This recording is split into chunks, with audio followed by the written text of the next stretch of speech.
Bonjour à toutes et à tous et bienvenue dans cette toute nouvelle vidéo. Et aujourd'hui, on va parler ou répondre plutôt à la question comment avoir des abdos, le fameux six-pack ou le ventre plat.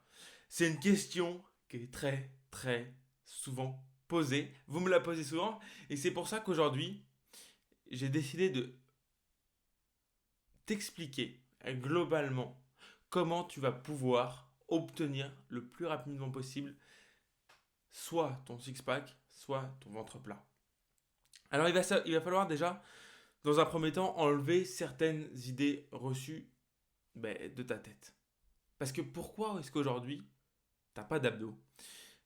Déjà, il faut savoir que tout le monde a physiquement, hormis problèmes génétiques ou autres, mais 99% de la population a des abdos. C'est le muscle qui va permettre la flexion du buste, que ce soit de façon latérale ou en avant, en arrière. Il n'est pas tout seul à travailler, mais il fait partie de ceux qui travaillent dans la flexion. Alors maintenant, pourquoi est-ce qu'aujourd'hui, est-ce qu'il n'est pas assez visible pour toi? C'est pas parce qu'il n'est pas assez développé. Il faut savoir que souvent, la majorité du temps, les gens qui travaillent les abdos à bloc et à bloc et à bloc ont pas spécialement des abdos plus visibles. Pourquoi? Parce que alors, déjà, il y a un premier point. Si jamais tu vas travailler sur des séries longues, c'est-à-dire que tu vas faire des crunchs, c'est tout simplement le mouvement d'abdos classique que tu as appris quand tu étais à l'école. Si tu fais ça, des séries par exemple de 40, 50 ou autres, ou même de 20, déjà à partir de 20 c'est trop, mais tu vas travailler ton muscle, mais pas dans le volume. C'est-à-dire que tu vas développer ta ceinture abdominale, tu vas la renforcer, mais ils vont pas être plus volumineux. Donc ça c'est le premier point. Le deuxième point, c'est tout simplement que les abdos, si tu les vois pas, c'est que tu es trop gras. C'est la seule et unique raison. Si aujourd'hui tu ne vois pas tes abdos, c'est que tu es trop gras. Alors maintenant, bien évidemment, il faut mettre ça en corrélation. C'est-à-dire que tu as des personnes qui vont plus stocker sur le ventre, d'autres qui vont plus stocker dans d'autres endroits du corps. Donc bien évidemment, on n'est pas tous équitables face à ça. Typiquement, moi, personnellement, je stocke principalement au niveau des poignées d'amour et de la ceinture abdominale. C'est-à-dire que pour voir mes abdos, il faut que je descende assez bas en taux de masse grasse et donc en poids aussi. Donc il faut vraiment que je rentre dans une démarche de sèche ou de perte de masse graisseuse pour voir mes abdos. Maintenant, je parle d'avoir une bonne définition. Maintenant, d'autres personnes vont être beaucoup plus gras tout simplement et vont avoir une définition des abdos qui va être beaucoup plus importante que d'autres. Donc, il faut savoir que si aujourd'hui tu n'as pas d'abdos, ça se passe entièrement dans ton assiette.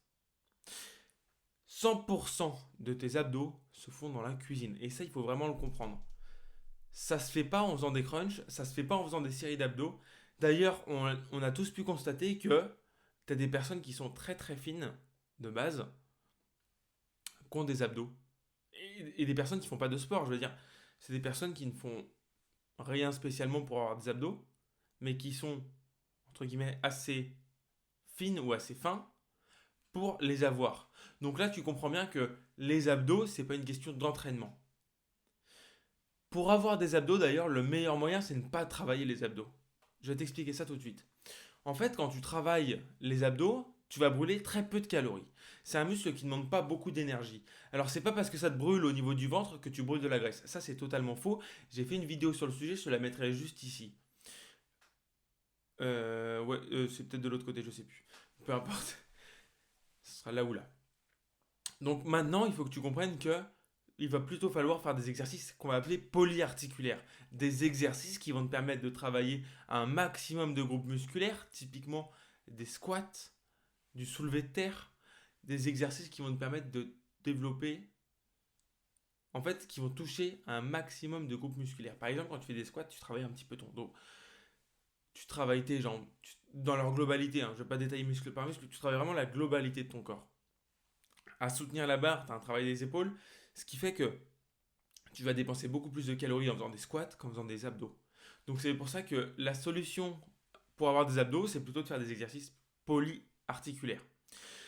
Maintenant, il faut bien que tu comprennes que pour avoir des abdos, je te le répète encore et encore, mais ça se joue à 100% dans ton assiette.